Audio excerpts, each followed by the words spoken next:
tim penggembalaan begitu saja ya. Tim penggembalaan itu ada Pak Mil, ada Mas Johan ya, keliru Mas Jonathan, para majelis dan sebagainya.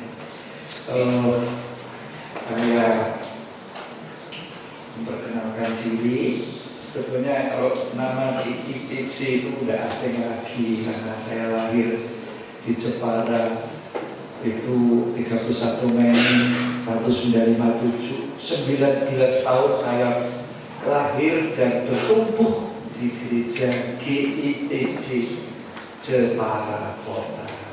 Ya, walaupun sekarang saya melayani di GKI Erim, ya. Kadang-kadang kalau pas ibadah sendiri dengan Tuhan begitu, ada yang bisa saya tahu-tahu muncul itu puji-pujian. Salah satunya itu neng gunung manengare, apa namanya? Yang panggilan Gusti. Aku dan neng seke. Saya kalau cukup waktu disuruh nyanyi apal. Cuma saya sedikit agak marah tak juga. Marahnya liriknya sekarang sudah tidak seperti yang dulu waktu saya masih kecil, sudah diganti. Mungkin regenerasi IITC yang marah saya, Pak, jangan dilakukan sama populasi muda. Tapi kadang saya rindu. Tadi tak pikir ada lagu Jawa, maaf untuk WR. Lagunya ternyata sajeki kula dari Gusti. Ya, enggak apa-apa. Ya, tetapi bagi saya lagu Duyo Suwiwi juga itu, ya, kadang-kadang itu kalau kangen dengan almarhum orang tua itu, lagunya lagu itu nyanyi senang sekali. Bapak ibu saya kan majelis, ya. Bapak saya majelis, ya, seusia almarhum Mbah Broto, bapaknya Masnya. Ya, sangat sendiri itu, puji-pujian. Dan lagu itu sangat indah. Ya, jadi nanti saya berharap secara pribadi kalau saat minggu yang lain selain minggu kelima itu Bapak Ibu tetap nyanyikan gitu lagu-lagu lama itu luar biasa. Lagu baru yang kita lakukan bersama-sama kan ada minggu kelima, tapi jangan alergi ya diam aja dengan lagu-lagu yang lama. Aku ya waktu saya bantu anak saya yang ragil itu kan disuruh jumenang.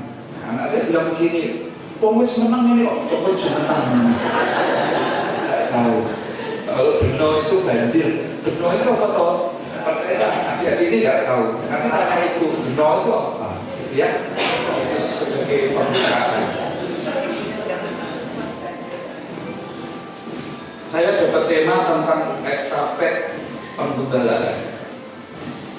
Secara Alkitab saya lihat apa yang tertulis di dalam Galatia 5:13-15 saya cukup kesulitan ambil. Seperti itu ada kalimat-kalimat seperti ini. Walaupun sama-sama kita belajar Alkitab ya, tetapi jujur untuk ayat ini harus dibaca semuanya tentang kitab Galatia, nanti baru kita mengerti.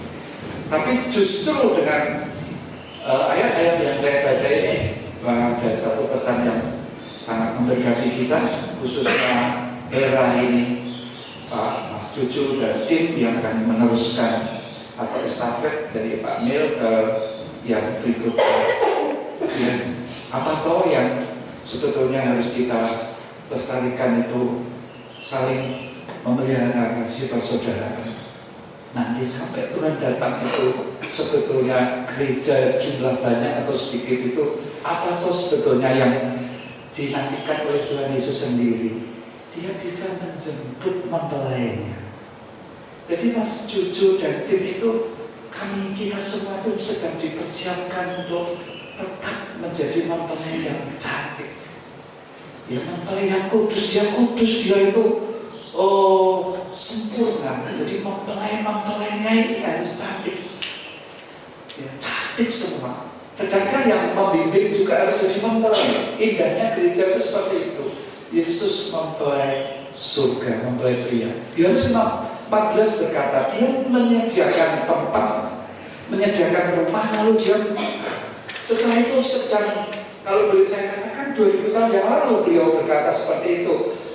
Masa menyediakan tempat itu sampai 2000 tahun yang lalu, berarti beliau ini sudah, kalau pesawat itu sudah, tim parasut itu sudah diambang pintu, sudah meloncat itu menyebut umatnya, saking rindunya, gelora cintanya tuh, selak kepingin jemput kita. Itu loh kita. Jadi yang sepuh-sepuh, tak problem cucu, problem apapun, udah peduli, gak usah. Kita ini mempelai, jangan menjemput kita. Eman-eman kalau kita dijemput sedang dalam keadaan susah, sedih, kalau apalagi jangan bergembira melihat hari depan bahwa Yesus akan datang menjemput kita yang kedua kali. Kita dijemput sebagai mempelai, dia datang waktu itu menyelamatkan, tapi yang kedua menjemput kita sebagai mempelainya. Wah, saya rindu Mas Cucu, Pak Mil, semua tim pengembala, semua tidak ada yang ketinggalan. Semua terangkat, semuanya dijemput. Seperti yang berkata, mari hambamu masuklah dalam kebahagiaan Tuhanmu. Wah, saya merindukan itu.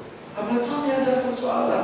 Kalau saya melihat Mas Cucu dan Ibu itu seperti nasi gak punya persoalan. Yang guyu, tapi tetap ada persoalan. Ya. Ayatnya seperti ini. Saudara-saudara, demikianlah firman Tuhan. Saya ganti begini. Bapak Ibu keluarga GITC Immanuel, memang kamu telah dipanggil untuk merdeka, sudah diselamatkan di dalam Yesus. Tetapi janganlah kamu mempergunakan kemerdekaan itu sebagai kesempatan untuk kehidupan dalam dosa. Memang sudah ditebus oleh darahnya. Dengan percaya kita mendapatkan identitas ahli waris sebagai anak-anak Allah. Bilang 1:12-14. Identitas kita ini keren loh, anak-anak Allah, warga kerajaan Indonesia dan juga warga negara kerajaan Allah. Identitas kita sebagai anak Allah. Buktinya Roma 8:14 berkata, ada sebuah ayat berkata, dalam Galatia juga disebutkan kita memanggil Allahnya Abraham itu ya Aba, ya Bapa. Panggilan ya Aba, ya Bapa itu dari anak kepada ayahnya. Apakah ada ajaran di atas muka bumi seperti ini? Ya, jadi kita sudah dimerdekakan, dikuduskan, disucikan, dirayakan, dipisahkan. Artinya gereja itu kan dipisahkan dari dunia, eklesia itu kan dipisahkan dalam kumpulan orang-orang kudus seperti ini. Anugerah yang luar biasa ini supaya kita hidupi setiap hari, khususnya yang bekerja marketplace, ada yang di sekolahan atau hamba-hamba Tuhan, 24 jam itu kita pergunakan supaya kita tetap hidup takut akan Tuhan, dipisahkan untuk tetap menyembah Dia. Ya, jangan kamu mempergunakan tadi penebusan, tapi dipisahkan, dikuduskan, dilayakkan, tinggal di dalam kerajaan, dekat dengan Dia. Ini peringatannya seperti ini. Jangan kamu pergunakan, kamu sudah dimerdekakan itu untuk sebagai kesempatan untuk berbuat dosa atau sebagai kesempatan untuk kehidupan dalam dosa. Melainkan layanilah seorang akan yang lain oleh kasih. Sebab seluruh hukum Taurat, jadi kita disuruh supaya semakin melayani satu dengan yang lain, supaya menghidupi yang namanya kasih. Gak ada yang lain. Kita bisa sampai menjadi mempelai yang sempurna itu saling melayani. Makanya ke depan nanti ya sudah waktu bersama-sama dengan Kamil itu ya sudahlah, itu lebaran lama. Mulai lebaran yang baru lagi estafet seperti itu dengan segala kelemahan dan keterbatasan Bapak Ibu Johan atau Bapak Ibu Jojo. Karena pada waktu saya datang di pentabisanya Bapak Pendeta Dana, waktu itu beliau tidak salah usianya 26 tahun, masih muda. Seorang ibu yang tiap hari Basur namanya, tiap minggu pagi, tiap Selasa itu sebelum ibadah dimulai jauh-jauh sudah lewat di depan rumah saya, masak sederhana. Lalu waktu itu beliau dapat tugas berdoa. Doanya itu sampai hari ini saya masih ingat. Salah satu di antaranya, Gusti Paulo ngaturaken syukur, terima kasih bahwa hari ini telah memberi kami seorang gembala walaupun masih muda, tapi kami yang angkatan lama tetap mendukung. Wah, kalimat itu dari saya itu greget. Wah, luar biasa. Tak sampai kepada jemaat yang ada di tempat ini. Sebab seluruh hukum Taurat tercakup dalam satu firman ini. Kasihilah sesama manusia seperti dirimu sendiri. Baik, diperhatikan. Tetapi jikalau kamu saling menggigit, ini tadi yang saya katakan sini Pak Nil juga sama Mas Juran, saya bingung dengan kalimat ini. Tetapi jikalau kamu saling menggigit, memangnya kita pernah copot-copotan di sini? Bapak-bapak pernah dapat majelis pernah copot-copotan? Tidak pernah kok. Saling menggigit, copot-copotan, harus copot-copot. Saya bingung. Ini di musik bahkan baca ini maksud ini. Tetapi jikalau kamu saling menggigit dan saling menelan, apalagi kita kalau berjumlah di blok, itu maksud saya bahwa dikasih penghormatan dan dikasih pengertian. Awaslah supaya jangan kamu saling membinasakan, saling membinasakan. Ya, nah ini pembacaannya seperti ini sekarang saya uraikan karena sifatnya estafet ya. Saya akan sampaikan dengan cepat, tapi tidak berusak-berusuk dengan bahasa yang sederhana. Bicara tentang estafet, kita diingatkan tentang Musa. Musa itu adalah ya, sebelum dia menggembala umat Israel yang jumlahnya 3 juta lebih, itu dia itu dipersiapkan Tuhan Mas Jojo 80 tahun. 40 tahun di Mesir, 40 tahun di padang pedus domba penggembalaan. Ya, di padang Mesir, di Mesir itu hikmat Mesir yang dia terima, termasuk jagoan perang dan sebagainya. Memang waktu itu ada keributan, dia terpaksa meninggalkan Mesir, harus lari ke padang penggembalaan. Ketemulah dia di sana seorang imam, akhirnya jadi mertuanya, dia dapat istri di situ. 40 tahun di padang penggembalaan, dari orang yang terhormat digadang-gadang menjadi pangeran, bisa saja menjadi penggantinya Firaun. Tetapi rencana Tuhan bukan itu, dia harus dibuang ke padang penggembalaan. Makanya jangan salah paham yang sudah melayani. Paulus berkata pada Timotius, jabatan untuk dalam tim penggembalaan diaken, majelis atau pada Tuhan itu jabatan yang terhormat. Semua orang merindukan itu.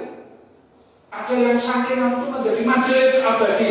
Kalau di tempat saya itu sampai mati, sampai berpulang tuh tidak boleh turun. Ya dia mana saya tidak tahu. Ya, tetapi dia harus ada di padang penggembalaan. Yaitu setiap hari kalau di sini hujan begitu, saya waktu masih kumpul sama bapak saya, anak-anak dibelikan sapi sama kambing. Habis dari sekolah itu langsung pergi ke padang rumput.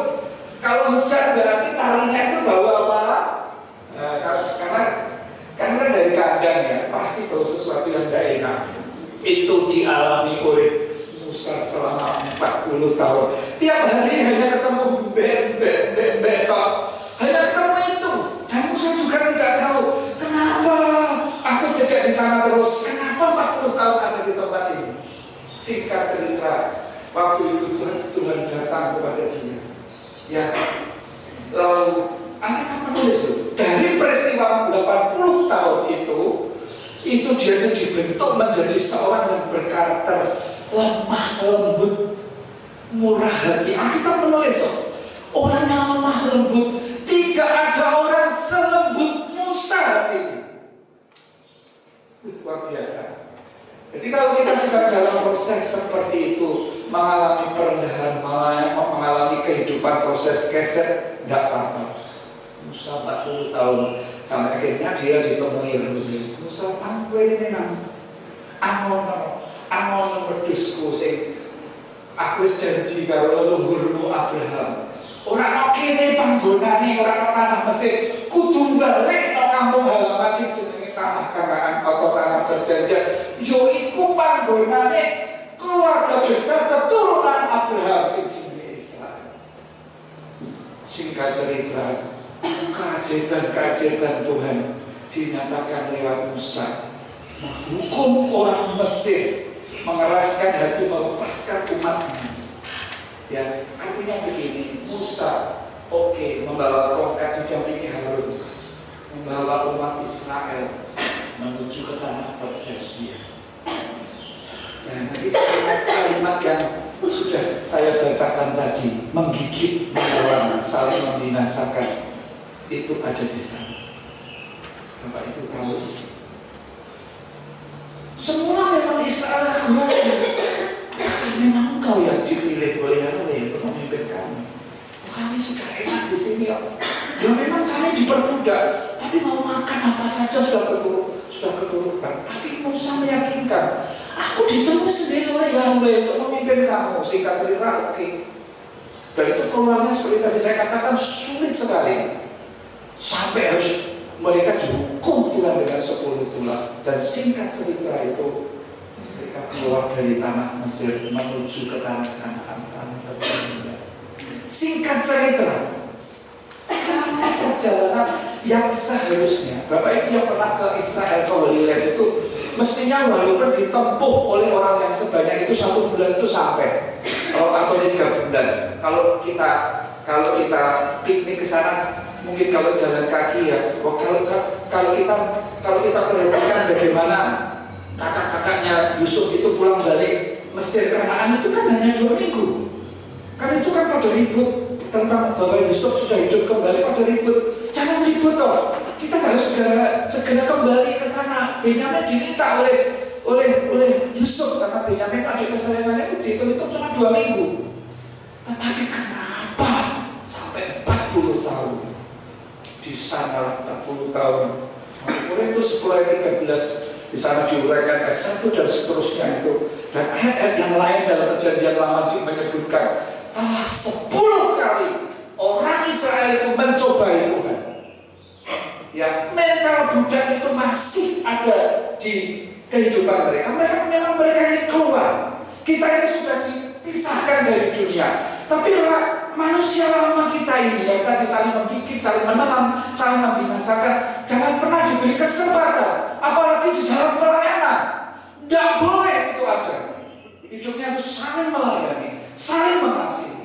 10 kali Alkitab itu menulis, ya, mencobai Tuhan, ya, menyakiti hati Tuhan, suka marah kepada pemimpin. Israel itu ya, kalau ada kesulitan mau amuk bisik pemimpinnya. Ya mungkin Pak Nur juga ya, saya tidak tahu ya selama mengembala berapa tahun mungkin sering dikomplain. Ya, Pak, mungkin berharap tahu ya. Tidak apa-apa sampai bagaimana, apalagi masih muda mungkin berani 24 jam melayani ya, suatu saat ditelepon. Ya, atau mungkin yang sudah jengkel pada kami, ditelepon dijalui, disurati orang gelem. Aku nih, mungkin di Mas Mil ya, aku berpelayanan kok ini, orang nanti kesel lah, ini makanya Tuhan dari manusia, mungkin bilang begitu ya. Dan itu Israel itu begitu, kalau diberkahi itu senang sekali mereka. Wah, melihat waktu itu kan dikejar Firaun sama pasukan, ngamuk itu. Apalagi ada orang-orang asing yang memprovokasi, bumboni, box, pengomongan negatif. Musa diharu, Musa dimuarai. Sama mereka tuh bilang, Musa, mendok pateni aku. Lu sampai aku balik mengenai. Nah, begitu. Bapak Ibu harus sadar ya dengan kehidupan yang seperti itu. Jadi umat Musa tuh rasanya setiap hari itu, ya kalau pas mereka dalam urusan gigit, ditelan. Wes Musa pokoknya tanggung jawab. Wes lho, aku kesini tanggung jawab itu terus diucapkan. Akhirnya Musa mengangkat tongkatnya, mereka ditolong Tuhan. Baru 3 hari, mereka kan senang kan melihat tambulinya si Miriam waktu keluar dari air itu kan, lalu ambil tamburi, lalu hari-hari diikuti wanita-wanita yang lain kan, wah senang mereka. Sudah 3 hari. Ketika mereka berjalan, kau tahu air yang didapat kesulitan. Ada airnya apa? Pahit. Namanya marah lagi, ngamuk lagi. Nanti dikasih orkester timur mas. Nanti diberkati buyang-buyu, lali ke pendeta. Tapi kan susah, wes Tuhan masih dikomplain. Wah, ada yang kemarin itu loh, saya tuh kaget dengan seorang hamba Tuhan. Khotbahnya seorang ibu 15 tahun pelayanan. Dari kehidupan biasa menjadi kehidupan yang serba kecukupan. Hanya gara-gara nggak punya usul tidak diterima, ngamuk. Saya itu mandek dari pelayanan. Aku digigit, aku ditelan. Ngomongannya begitu. Loh, terus kenapa? Saya kira sugih Pak dirungokke omonganku. Saya berharap seperti itu tidak payu di sini. Jangan ada Bapak Ibu untuk menyelamatkan supaya mempelai terjadi semua cantik di hadapan Tuhan. Itu noda, itu menggigit, menelan dan membinasakan. Nanti saya buktikan. Ngamuk lagi, ya. Akhirnya Musa itu, wah, ternyata kelembutan hati, pengalaman 80 tahun itu untuk ini. Sampai dikatakan Israel itu bangsa yang tegar tengkuk. Wah, harus keras bebel, dikandani itu uangnya merah, bisa nembak berhala dan lain sebagainya. Lah, waktu mendapatkan air pahit, ngamuk lagi. Musa berdoa lagi kepada Tuhan, pada Yehova, pada Yahweh. Ditunjukkanlah ada kayu di situ, kan banyak kayu. Kalau saya ingat kayu sawit, ada kayu sawit. Saya ingat kayu sawit. Di saat-saat kita menghadapi hal-hal yang tidak enak itu, kayu sawit ini loh, kita pada Yesus. Yesus sudah berkata sudah selesai. Sudah selesai. Tirai baik Allah terbelah menjadi dua. Kalau dulu yang boleh ketemu dengan Yahweh itu hanyalah imam besar saja. Setelah Yesus berkata selesai, darahnya menghapus dosa kita, kita itu boleh masuk ketemu Dia langsung. Apalagi ada Holy Spirit, ada Roh Kudus yang menolong kita masuk dalam ruangan yang Maha Kudus. Di situ kita berkata pada satu pribadi yang berkata, marilah kepadaku yang letih lesu dan beban berat, aku berikan makan. Sampai dikatakan, kamu belajarlah daripadaku, aku lemah lembut dan rendah hati, maka jiwamu akan mendapat ketenangan. Bapak Ibu bisa cerita tentang anak-anak kita, tentang pekerjaan kita, tentang perdagangan kita, tentang keuangan kita. Jangan cerita kepada manusia, tapi pilihlah tahta daripada hadirat Sikenah Glory. Hamba Tuhan juga. Saya waktu ke kota kemarin kita tukaran seorang hamba Tuhan dokter lagi. Gak apa-apa dokter, gak apa-apa. Menjelaskan ini sulitnya bukan main dengan musyawarah itu seperti ini dan sebagainya. Lalu saya ngomong, kok aneh banget toh. Yesus wis sedo, wis ngendikan wis selesai. Masuk berlari bersama-sama ketemu Tuhan. Makanya tadi di awal saya ngomong toh, kalau muncul lagu yang bilang, nanti saya akan cerita sedikit tentang perjalanan pelayanan, juga dalam pelayanan. Muncul lagu Al-Quran yang Seke, lagu Pamarto, Agresa, Gaspulo, Dewa Agian dan lain sebagainya. Di situ lalu kamu mendapatkan berkah, mendapatkan kekuatan baru. Adik-adik lagu yang kamu nyanyikan tadi itu, kamu juga punya persoalan juga. Anak-anak sekarang itu bertumbuhnya selalu sangat sulit karena seusia mereka ya, seusia yang mungkin yang 15 tahun, ya kelas berapa, kelas SMP, anak-anak SMP di luar sana, adik-adik sudah goncengannya kalau apa mama, nek ambil pasangannya pak, goncengannya seperti itu. Loh, mereka ini kasihan loh. Pertumbuhannya kalau ada bertumbuh di gereja, wah bisa melayani seperti ini termasuk Petrina bagus ini. Saya tahu itu sesuatu yang indah karena mereka juga punya tantangan. Tanyakan pasti betul. Belum, HP ini tahu-tahu muncul dari gambar porno. Budono tanya kepada iya saya belum memperkenalkan Budono ini nanti sini. Terus sebenarnya gitu.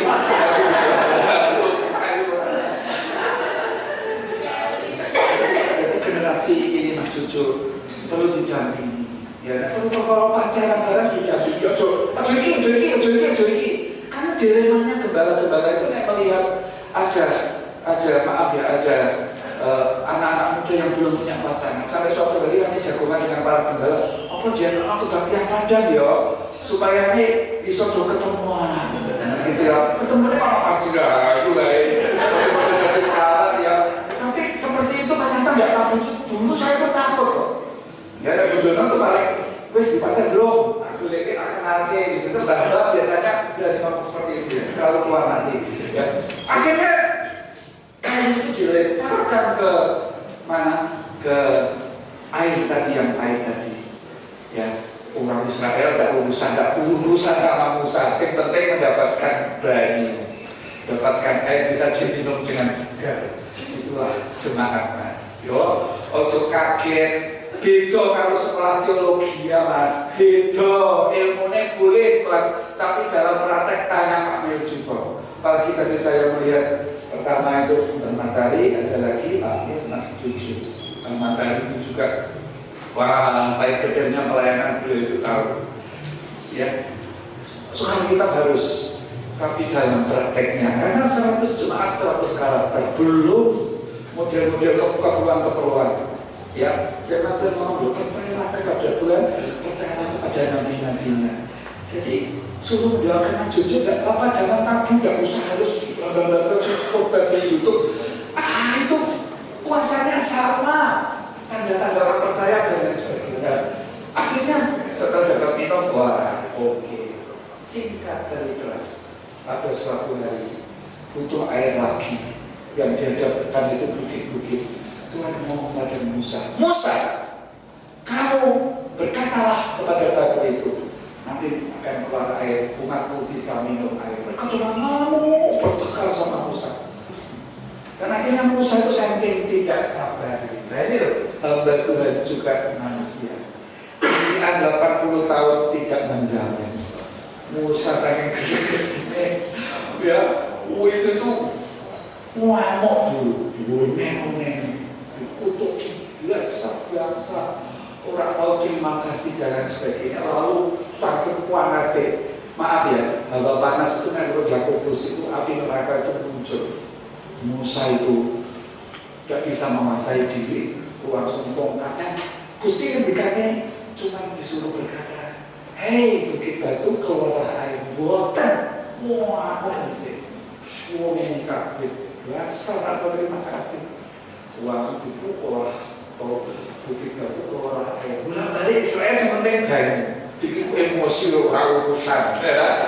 Terus Musa itu Tuhan itu menemui Musa cukup kamu telah melanggar kekudusanku. Artinya apa? Lalu yang dia ngomong begini, gue juga orang Islam Tuhan perjanjian. Waktu saya dibiayai oleh dokter dan ini beliau ikut ke Yerusalem. Di tempat itu Tuhan berkata kepada Musa, lihatlah tanah perjanjian. Tapi kamu tidak boleh masuk. Musa sampai merengek-rengek, Tuhan, emosi tak Tuhan. Meraiso. Kamu melanggar keputusan. Harus sampai begini. Tuhan Yesus yang marah. Itu tak boleh. Jangan begitu. Firman yang ngomong itu lah. Lu sayang apakah? Gak bisa marah? Bisa. Ada misbah pribadi, ada Kristus yang akan mengendalikan kita. Waktu itu saya di bukit itu saya tuh nangis, Tuhan, aku kasih karunia lebih lagi supaya aku tidak mengulang pengalaman Musa ini. Memang puluh tahun, mungkin sampai di situ sudah 110 tahun umur Musa. Kan tinggalnya dia kan 120, mungkin diambang 120 tahun. Musa itu hanya melihat saja. Saya nangis di situ. Memang saya tunggu untuk saya biasa datang di tempat itu. Saya membuat sebuah pernyataan kepada Tuhan. Tuhan tolongi aku supaya tetap kuat dalam pelayan, dalam mengabdi padamu. Singkat cerita, Israel angkatan Musa itu semua binasa, termasuk Musa. Apakah tidak sesuatu yang mengenaskan? Dididik bareng, mangkat bareng. Ya, ini yang namanya saling menggigit, saling menelan, saling membinasakan. Pendeta oleh gembalanya itu dibinasakan sisa. Ya ampun, Tuhan ngomong, kamu telah melanggar kekudusan. Jadi ini Mas jujur, masih ada yang orang kedua ya. Belum selesai, saya minta kurang lebih 10 menit lagi ya. Katanya 25 menit.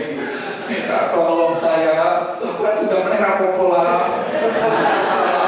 Tapi isi hati itu yang sederhana yang saya sampaikan itu mereka tidak bisa masuk semuanya. Lalu lahirlah generasi yang lahir di situ, mulai Tuhan tetap sayang kepada generasi penerus. Dan Tuhan itu setiap hari itu dia tuh melihat Yosua itu mendampingi Musa dengan setia. Kemana Musa ada didampingi. Dan waktu itu seperti sambar geledek, Tuhan itu berkata kepada Yosua, kamu meneruskan estafet daripada bapakmu Musa. Artinya dia dalam Yosua 1 membuktikan bahwa Yosua itu sempat ragu-ragu, sempat nyarinya kecil, tawar hati, kecut, karena dia sudah tahu modelnya orang Israel. Bayangannya itu sudah kelihatan semuanya. Peristiwa 12 pengintai, peristiwa mana mereka makan dengan rakus dan sebagainya, naik. Dengar aku toh, maju itu tidak usah ngomong begitu. Tuhan, puji Tuhan, aku mau pilih, aku percaya jemaat GITC Immanuel tidak suka menelan, tidak akan menggigit aku, tidak akan membinasakan. Ibu juga mendampingi. Benar Bu, Mbak ngomong, tapi ibu sudah dipilih. Tuhan mendampingi Mas Cucu, betul ini ya? Iya, dia itu salamnya di sana, Pak, saya istrinya Mas Cucu. Dan Yosua itu sempat berduka, dia sempat iso ora aku mimpin bangsa ini. Nah, itu kan hati seseorang. Didatangilah Yosua pasal 1. Di situ Tuhan itu meyakinkan Yosua, memang kamu yang tak tunjuk estafet daripada tongkat estafetnya Musa. Kamu yang tak pilih, kamu kuatkanlah, teguhkanlah, kan gitu kalimatnya kan, ayat itu apa? Tuhan apal itu, kuatkanlah, teguhkanlah hatimu, dan kamu tetap renungkanlah firman Tuhan, bertindaklah hati-hati dan lain sebagainya. Setiap tanah yang kamu injak akan menjadi milikmu, usahakan kepadamu. Siapapun tidak tahan menghadapi engkau. Sampai akhirnya dengan hadirat Tuhan, dengan firman Tuhan, Yosua itu menjadi kuat kembali, sehingga dia merasa yakin nek ngono aku minang sing ditunjuk Gusti. Akhirnya dia berkata, sedina dawuh Gusti kula tandani, kula matur nuwun. Dan itu disampaikan kepada Israel. Jemaat yang terkasih, waktu Israel itu diberitahu oleh Yosua tentang kabar ini, saya bacakan ayatnya. Saya berharap sungguh-sungguh dihidupi oleh jemaat Yosua. Ini bicara mengenai komitmen bersama. Jangan begini, wis orang pengurus, tak usah. Ya, itu malahan orang sampai utang. Wis bagiannya koster, perbot, bagiannya Mas Jojo. Jangan begitu. Seperti dulu kan itu yang cinta kebersihan, kalau di sini kan mungkin ada beberapa orang-orang dari kesehatan. Wis itu tanggung jawabnya pendeta urusannya. Jangan begitu. Ini ada komitmen. Ini kalau dibaca bahasa Jawanya, ini untuk PR kita Yosua 16 itu, Yosua setelah di hatinya muruk berkobar-kobar untuk melayani. Wah, Tuhan mendukung. Sekarang jemaat tak beritahu tentang ini. Jemaat itu berkata begini.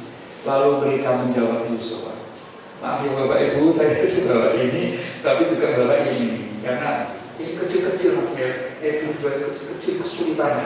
Makanya dia tuh nganggo HP, sorry maafkan saya ya.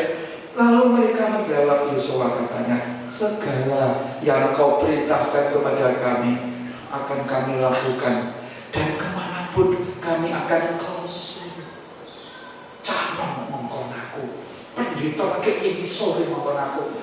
Jangan seperti itu Bapak-bapak.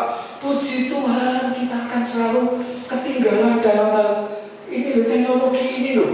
Ya perlu yang udah. Saya ini ketua yayasan Haji Erik, ketua yayasan yang atas sekolah-sekolah. Saya perlu hal yang sulit-sulit saya kita undang. Yang perlu diserahkan, disusun, tolong diulangi. Bukan saya memerintah, tapi saya nyontoni. Ini sebetulnya yang sepuh angkatan milenial dan yang lebih muda lagi itu harus berkolaborasi, bersinergi supaya jemaat itu awet. Nah sudah datang Sabtu itu aku selang keren minggu ibadah bareng-bareng. Kalau saya sepuh, saya milenial, kalau yang lebih muda lagi. Nah ini mereka berkomitmen loh. Berkomitmen kok seperti ini seluruh bangsa loh. Saya ngomong seluruh bangsa. Ya. Segala yang kau perintahkan kepada kami akan kami lakukan, dan kemanapun kami akan kau suruh, kami akan pergi. Sama seperti kami mendengarkan perintah Musa. Kegagalan nenek moyangku, orang tuaku tidak akan aku ulang lagi. Demikianlah kami akan mendengarkan perintahmu. Hanya Tuhan Allahmu kiranya menyertai engkau seperti ia menyertai Musa. Artinya apa? Bapak Musa senior kita sudah menyelesaikan tugasnya. Demikian Tuhan menyertai beliau. Tuhan akan menyertai pemimpin yang baru, yaitu engkau yang ditunjuk Tuhan. Setiap orang ini komitmen kok luar biasa. Setiap orang yang menentang perintahmu dan tidak mendengarkan perkataanmu, apapun yang kau perintahkan kepadanya, dia akan dihukum mati. Ya tidak mungkin lah nanti terus ini guys segera tunggu kalau pengendaraan bunuh ya, kemudian akan polisi nanti. Ya tahu ya, nanti diterjemahkan dengan lebih fleksibel lagi. Hanya kuatkan dan teguhkan itu. Mungkin pas melihat suatu saat melihat ibu cucu sedang dalam keadaan tidak bisa sukacita, orang tua yuk bantu kita bunga, jangan gengsi didoakan, karena tugas pengembalaan ini harus begitu. Singkat saja telah apa tanah perjanjian bisa hidup bersama Yosua dan tua-tua dan juga Israel. Kota itu beda. Mereka Israel membuktikan apa yang saya sampaikan untuk generasi yang penerus ini. Buktikan. Ada waktu Tuhan ngomong kepada Yosua, sekarang kamu ngomong kepada imam-imam. Israel harus berjalan 1 kilo jauhnya dari imam-imam. Mulai imam-imam itu mau memikul tabun, mulai jegur. Ya,